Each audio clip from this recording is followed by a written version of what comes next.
अगर आप हमारे चैनल को फाइनेंशियली सपोर्ट करना चाहते हैं तो स्क्रीन पे दिए गए क्यूआर कोड या यूपीआई आईडी के थ्रू कंट्रीब्यूट कर सकते हैं। आपका एक छोटा सा सपोर्ट भी हमारे लिए काफ़ी वैल्यू रखता है। चलिए अब बढ़ते हैं आज की वीडियो की तरफ।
उत्तर प्रदेश के एक्सप्रेसवे नेटवर्क में प्रदेश का अभी तक का सबसे लंबा एक्सप्रेसवे ऐड होने जा रहा है। ये है दोस्तों गंगा एक्सप्रेसवे, जो होने वाला है 594 किलोमीटर लंबा, 6 लेन चौड़ा, कंप्लीटली एक्सिस कंट्रोल्ड और ग्रीनफील्ड एक्सप्रेसवे। ये मेरठ से लेके प्रयागराज तक होने वाला है। इसको सेंट्रल गवर्नमेंट यानी एनएचएआई ने नहीं बनाया है, इसको बनाया है यूपी गवर्नमेंट यानी यूपीडा ने। इसीलिए यहाँ पर एनएचएआई का जो एनुअल पास होता है वो वैलिड नहीं होगा। हालांकि जो आपका फास्टैग है वो वर्क यहाँ पे करेगा नॉर्मली।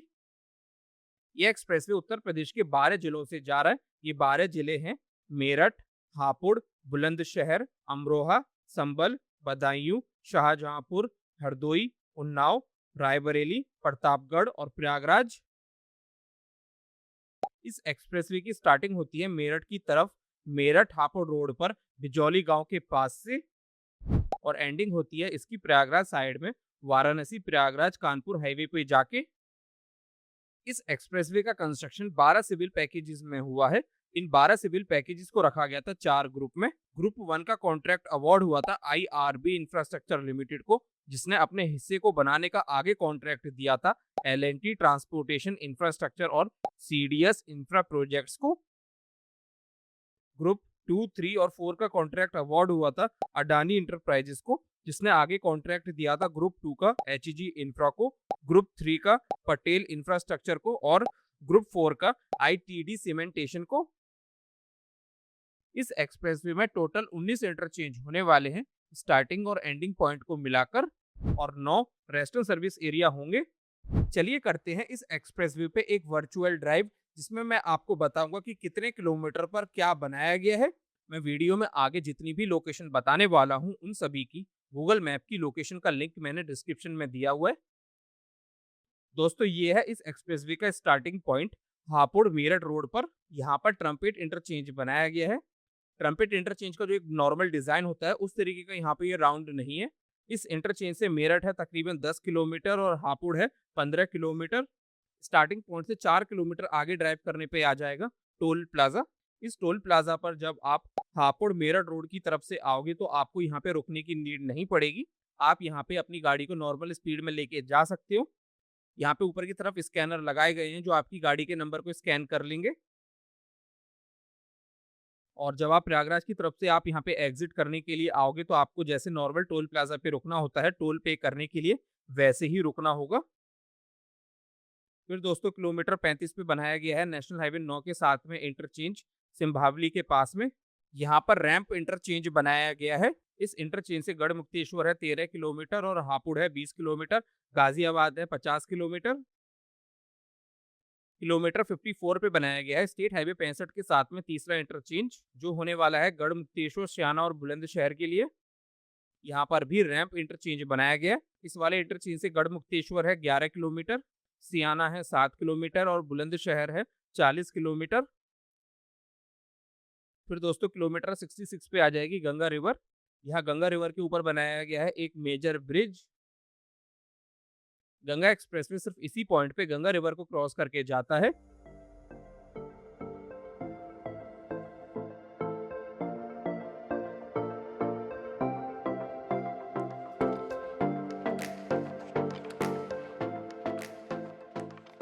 गंगा रिवर से थोड़ा आगे की तरफ आने पे किलोमीटर 71 पर आ जाएगा पहला रेस्टोरेंट सर्विस एरिया इस एक्सप्रेसवे का। अगर आप मेरठ की तरफ से आओगे तो ये रेस्टोरेंट सर्विस एरिया होगा लेफ्ट साइड में। इस एक्सप्रेसवे पे जितने भी रेस्टोरेंट सर्विस एरिया बनाए गए हैं उनको दोनों तरफ का ट्रैफिक यूज कर पाएगा। अभी इस रेस्टोरेंट सर्विस एरिया में काफी काम बाकी है। अभी आप यहाँ पर देख सकते हैं फ्यूल स्टेशन का जो स्ट्रक्चर होने वाला है उसको रेडी किया जा रहा है। किलोमीटर 74 पे आ जाएगा MDR W163 के साथ में चौथा इंटरचेंज। यहाँ पर भी रैंप इंटरचेंज बनाया गया है। इस इंटरचेंज से दोस्तों हसनपुर है 7 किलोमीटर, गजरौला है 20 किलोमीटर और गावन है 28 किलोमीटर। किलोमीटर 102 पे है स्टेट हाईवे 148 के साथ में इंटरचेंज संबल और अनूपसर के लिए। यहाँ पे भी दोस्तों रैंप टोल प्लाजा बनाया गया है। संबल है यहाँ से 7 किलोमीटर और अनूपसर है 31 किलोमीटर। किलोमीटर 124 पे नेशनल हाईवे 509 के साथ में इंटरचेंज आएगा चंदौसी और भैजोई के लिए। यहाँ पर ट्रम्पेट इंटरचेंज बनाया गया है लेकिन नेशनल हाईवे की तरफ एलिवेटेड राउंड अबाउट बनाए गए हैं जिसको रैंप के द्वारा कनेक्ट किया गया है। इस इंटरचेंज से भैजोई है 5 किलोमीटर और चंदौसी है 12 किलोमीटर। इसी इंटरचेंज के पास में होने वाला है दूसरा रेस्टोरेंट सर्विस एरिया जो होगा राइट साइड में। इस रेस्टोरेंट सर्विस एरिया में पेट्रोल पंप का स्ट्रक्चर रेडी हो चुका है। बाकी ऐसा अभी और कोई यहाँ पे प्रोग्रेस नहीं है। किलोमीटर 135 पे होने वाला है दूसरा टोल प्लाजा मेन कैरेजवे के ऊपर। ये टोल प्लाजा पहले वाले टोल प्लाजा का जस्ट उल्टा होगा। अगर आप मेरठ की तरफ से आओगे तो यहाँ पे आपको रुकना होगा नॉर्मल टोल प्लाजा की तरह, और अगर आप मेरठ की तरफ जा रहे हो तो आप अपनी गाड़ी को यहाँ से नॉर्मल स्पीड में ले जा सकते हो। यहाँ पे ऊपर की तरफ स्कैनर लगे हुए हैं आपकी गाड़ी के नंबर प्लेट को स्कैन करने के लिए। स्कैन करके यहाँ पे आपकी गाड़ी की इस साइड से भी एंट्री हो जाएगी। ये टोल प्लाजा दोस्तों बीच में यहाँ पे इसीलिए बनाया गया है क्योंकि ये है एंडिंग पॉइंट IRB इंफ्रास्ट्रक्चर की प्रोजेक्ट का। अब यहाँ से आगे की तरफ जाने पे स्टार्ट हो जाएगा अडानी इंटरप्राइजेस का स्ट्रेच। किलोमीटर 147 पे बनाया गया है दोस्तों यहाँ पर ये टोल प्लाजा, जहाँ पर दोनों साइड की गाड़ियां नॉर्मल तरीके से रुकेंगी जैसे टोल प्लाजा पर रुकती हैं। किलोमीटर 173 पे बनाया गया है स्टेट हाईवे नंबर 43 के साथ में इंटरचेंज चंदौसी और बदायूं के लिए। यहाँ पर भी रैंप टोल प्लाजा है। चंदौसी है यहाँ से तकरीबन 45 किलोमीटर और बदायूं है तकरीबन 18 किलोमीटर। इस वाले इंटरचेंज से 1.5 किलोमीटर आगे की तरफ होने वाला है तीसरा रेस्टोरेंट सर्विस एरिया जो होगा लेफ्ट साइड में। अब यहाँ से आगे की तरफ के जितने भी रेस्टोरेंट सर्विस एरिया होने वाले हैं उन सभी का डिजाइन आपको सेम मिलेगा। देख सकते हो ये वाला रेस्टोरेंट सर्विस एरिया काफी हद तक रेडी हो चुका है। यहाँ से आगे की तरफ के सभी रेस्टोरेंट सर्विस एरिया में आपको भारत पेट्रोलियम का फ्यूल स्टेशन देखने को मिलेगा। इन सभी फ्यूल स्टेशन पे आपको EV चार्जिंग और CNG की सुविधा मिलने वाली है। ये रेस्टोरेंट सर्विस एरिया एक्सप्रेसवे की ओपनिंग के टाइम पे तो बनके तैयार नहीं हो पाए हैं, लेकिन जल्दी ही ये पूरी तरीके से रेडी हो जाएंगे और इनको ऑपरेशनल कर दिया जाएगा। किलोमीटर 189 पे होगा इंटरचेंज नेशनल हाईवे 530B के साथ में बरेली और बदायूं के लिए। यहाँ पर दोस्तों डबल ट्रम्पेट इंटरचेंज बनाया गया है। इस इंटरचेंज से बरेली है 38 किलोमीटर और बदायूं है 14 किलोमीटर। किलोमीटर 207 पे होगा MDR 74W के साथ में इंटरचेंज फतेहगंज पूर्वी और बदायूं के लिए। इस वाले इंटरचेंज को बाद में ऐड किया गया है अलाइनमेंट में। बदायूं का डिस्टेंस है यहाँ से 24 किलोमीटर का और फतेहगंज पूर्वी का हो गया 30 किलोमीटर का। किलोमीटर 243.250 से लेके किलोमीटर 246.750 के बीच में 3.5 किलोमीटर लंबी हवाई पट्टी भी बनाई गई है इस एक्सप्रेसवे पे।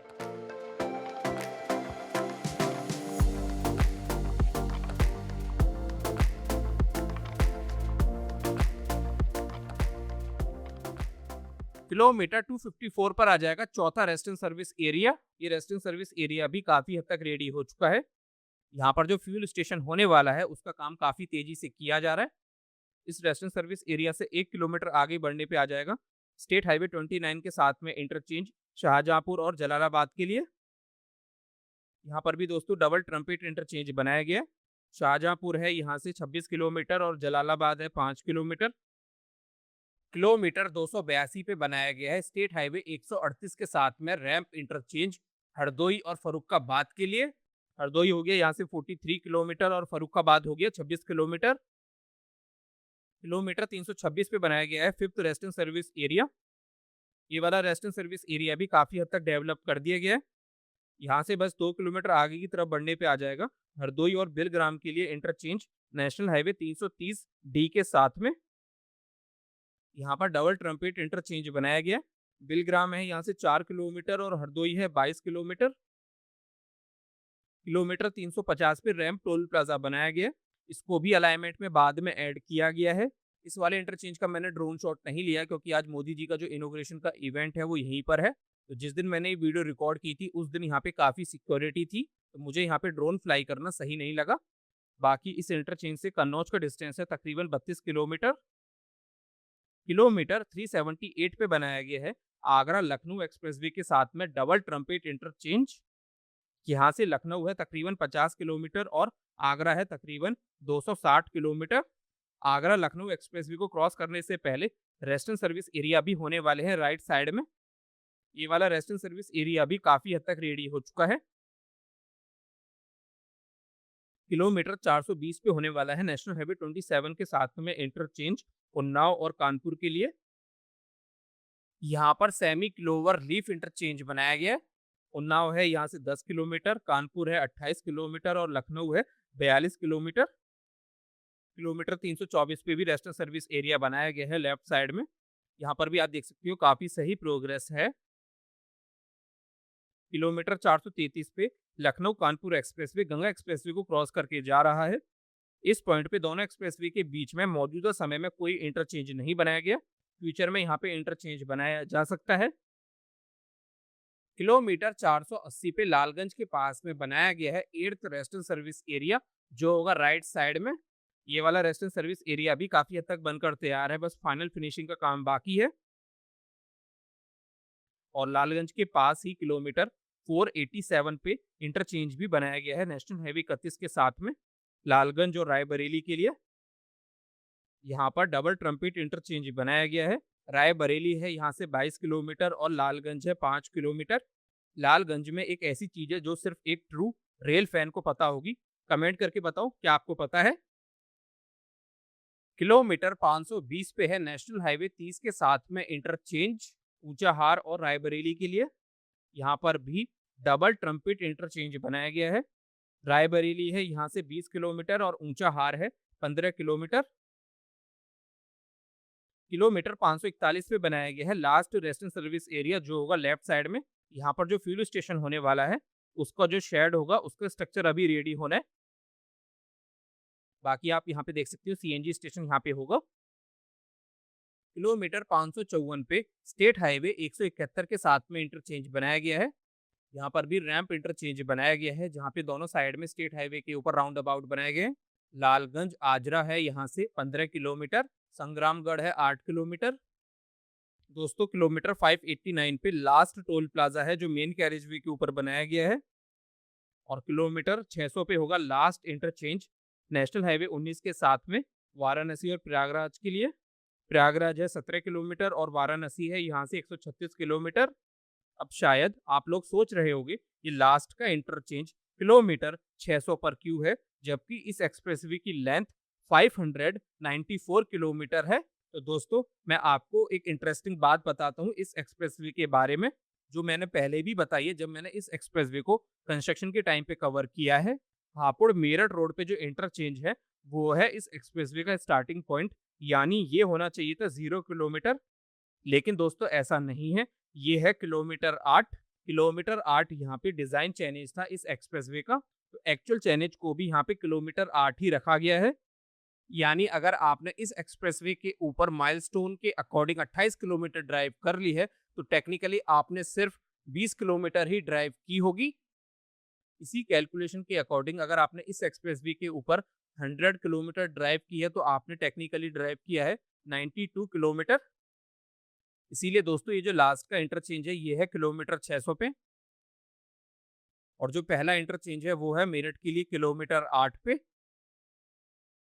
चलिए दोस्तों, अब बात करते हैं इस एक्सप्रेसवे के ऊपर लगाए गए साइन बोर्ड्स के बारे में। इस पॉइंट से उन्नाव का डिस्टेंस है 108 किलोमीटर। अब आप कहीं ये तो नहीं सोच रहे हो किलोमीटर 421 पे जो इंटरचेंज है उसका डिस्टेंस है 108 किलोमीटर। अगर आप ऐसा सोच रहे हो तो आप गलत हो। ये जो 108 किलोमीटर लिखा हुआ है ये उन्नाव सिटी का डिस्टेंस है। तो इस साइन बोर्ड का मतलब हुआ उन्नाव है यहाँ से 108 किलोमीटर। अगर आप किलोमीटर 421 पे जो इंटरचेंज बनाया गया है उससे एग्जिट करोगे तो इस एक्सप्रेसवे पे आपको हर 100 मीटर में पता चल जाएगा कि आप कितने किलोमीटर पर ड्राइव कर रहे हो। यहाँ पर साइड में इस तरीके के ये साइन बोर्ड लगाए गए हैं जिन पे आपको एक्चुअल किलोमीटर भी पता चलेगा 100 मीटर के साथ साथ। जैसे ये हो गया 91.8, ये है 91.9। और जब आप एक पूरा किलोमीटर कंप्लीट कर लोगे तो इस तरीके के साइन बोर्ड होंगे। और जो राउंड फिगर वाले माइलस्टोन होंगे वो कुछ इस तरीके के होंगे। NHAI के किसी भी प्रोजेक्ट पे हेल्पलाइन नंबर है 1033 और यूपीडा के प्रोजेक्ट्स पे हेल्पलाइन नंबर है 1449। यूपीडा के प्रोजेक्ट्स में खास बात होती है कि एक्सप्रेसवे के साथ साथ लोकल ट्रैफिक के लिए सर्विस रोड भी बनाई जाती है। ये सर्विस रोड कहीं पे एक्सप्रेसवे के दोनों साइड में, कहीं पे राइट साइड में तो कहीं पे लेफ्ट साइड में होती है। ये ऑलमोस्ट पूरे एक्सप्रेसवे के साइड में बनाई गई है, लेकिन कहीं पे अगर कोई रेलवे लाइन है तो वहाँ पे ये सर्विस रोड नहीं होती है, या कोई मेजर कैनाल है तो वहाँ पे भी ये सर्विस रोड नहीं बनाई जाती है। दोस्तों, इस एक्सप्रेसवे पे जो दोनों साइड में शोल्डर स्ट्रिप हैं, इनके ऊपर छोटे छोटे हम्प बनाए गए हैं जो एक इंडिकेटर की तरह काम करेंगे। जब आपकी गाड़ी शोल्डर स्ट्रिप से बाहर जाएगी तो जैसे ही आपकी गाड़ी इनके ऊपर आएगी तो आपकी गाड़ी आवाज करने लग जाएगी, जिससे आपको पता चल जाएगा कि आपकी गाड़ी बाहर जा रही है लेन से। चलिए मैं आपको आवाज सुनाता हूँ। ये है नॉर्मल साउंड। और अब मैं अपनी गाड़ी को लेके जाता हूँ शोल्डर स्ट्रिप के ऊपर। उम्मीद करता हूँ आपने आवाज सुनी होगी। मैं वापिस से सुनाता हूँ। तो दोस्तों, इस तरीके की आवाज आने वाली है। यूपीडा ने अपने इस प्रोजेक्ट पे एक ऐसी चीज की है जो इससे पहले इन्होंने अपने और किसी एक्सप्रेसवे पे नहीं की थी। इसका ये जो मीडियन है इसको दिल्ली मुंबई एक्सप्रेसवे और दिल्ली कटरा एक्सप्रेसवे की तरह रखा है, यानी यहाँ बीच में continuous metal beam crash barrier को नहीं लगाया है। इस एक्सप्रेसवे पे स्पीड लिमिट होने वाली है कार्स के लिए 120 किलोमीटर पर आवर की। इस एक्सप्रेसवे से मेरठ से प्रयागराज तक 6 से 6.5 घंटे में पहुंचा जा सकता है और दिल्ली से 7 से 7.5 घंटे में। तो दोस्तों, ये थी मेरी फाइनल वीडियो गंगा एक्सप्रेसवे के ऊपर। उम्मीद करता हूँ मैंने सारी इन्फॉर्मेशन इस एक्सप्रेसवे से रिलेटेड आपको दे दी है। अगर आपका अभी भी कोई डाउट है तो मुझसे कमेंट सेक्शन में पूछ सकते हैं। अगर मुझे इन्फॉर्मेशन होगी उस बारे में तो मैं आपको ज़रूर रिप्लाई दूंगा। तो दोस्तों, ये थी आज की वीडियो। काफ़ी अच्छा लग रहा है इस एक्सप्रेसवे को ओपन होते हुए देखकर। मैंने इस एक्सप्रेसवे को एकदम स्टार्टिंग से कवर किया है। यहाँ तक इस वीडियो को देखने के लिए आप सभी का बहुत बहुत दिल से शुक्रिया।